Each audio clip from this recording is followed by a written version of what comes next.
So, when are you gonna come out with a game worth buying?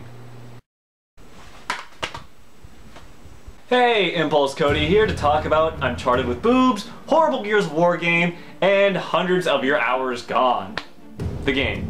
Alright, that whole Uncharted with boobs, that was just a joke because Uncharted was inspired by Tomb Raider, and Tomb Raider was inspired by Indiana Jones, which was inspired by Tintin. And the newest film was inspired by Uncharted, with the action scenes. First off, the gameplay. It has a very good mixture of Uncharted, Batman Arkham Asylum, More Than City, and Metroid, because the upgrading system of how you traverse the land is actually great and pretty inventive too, making you want to go back through the island. Also, the firefights themselves, you have to be very creative, making sure you always stay under cover, and also making sure you switch from cover to cover because enemies will start throwing Molotov cocktails at you or grenades. So, you have to be smart, quick, and efficient. And the story's pretty good, making you believe how Laura becomes this innocent girl into the survivor who's ready to take on anything that's thrown at her. But the only downside is all the side characters.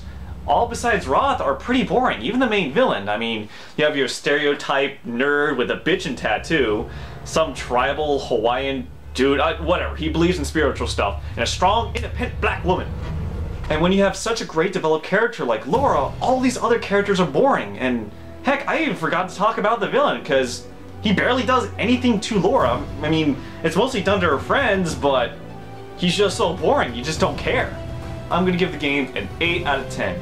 It's mostly because the side characters and the main villain is completely boring, and the multiplayer sucks, but I do highly recommend it. The Gears of War knockoff. I meant what I said. This is a bad Gears of War game. It is no longer a survival horror series. This is a bad action game. The reason why I say a bad action game, because it gives you a camera of a survival horror, but tries to deliver on action. And the main reason why I say that is because the enemies aren't threatening anymore. In the past games, when I got cut by an enemy, I'd be like, oh crap, where's health, where's health? But now, when an enemy comes and cuts me, I'm like, oh, whatever, one shot kill. Oh, what, you dropped health? Oh, well, I'm back to full health. I also only used one gun the whole game. It was some super rapid harpoon gun. The weapon customization is rendered completely pointless because I can make a gun in the way beginning of the game to defeat every enemy that comes at me. Since the enemies aren't threatening anymore and I have such an easy gun, the game starts becoming a chore. Not even a really fun chore like folding laundry.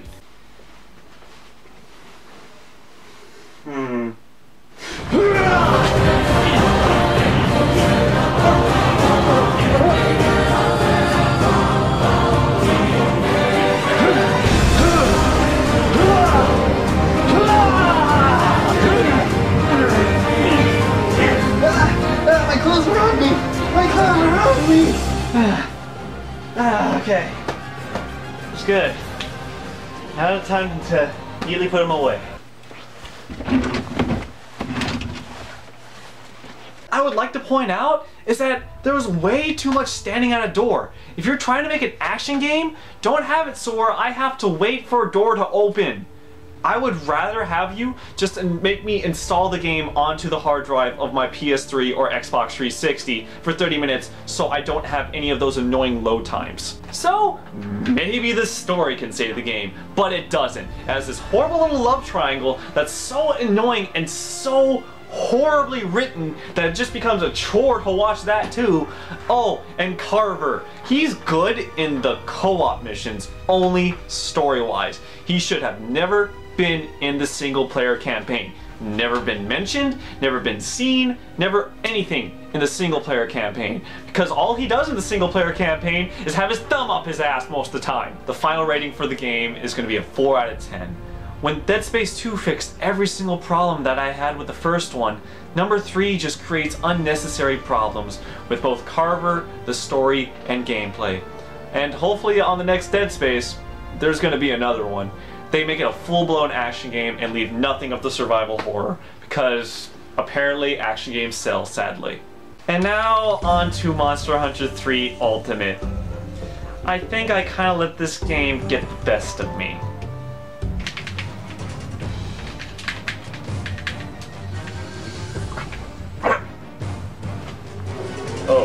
want to eat.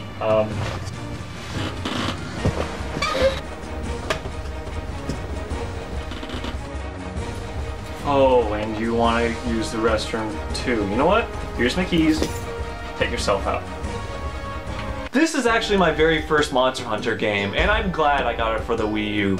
Because, for one, it makes my Wii U not just a dust collector, but it also is a very fun game. Fighting these huge monsters is just fantastic. And the weapon crafting system makes you really believe all your hard work that you went into slaying these monsters really paid off. Because every single time you upgrade into that new rare item, it feels great and it looks badass too. And the game has no story, but that's not really the point of Monster Hunter. And it's not just a standard port, they actually did add a whole bunch of stuff to try. So I'm gonna give the game an 8 out of 10. In all honesty, it should be a 7, but I love this game way too much, and I did get into the series really late. And if you have a Wii U, to be honest, this, and maybe Lego City, haven't played that yet, is completely worth buying for your Nintendo Wii U, so it's not just a dust collector. Now, if you don't mind, I'm gonna go play more Monster Hunter. Huh? What's this? Put paper on my Monster Hunter!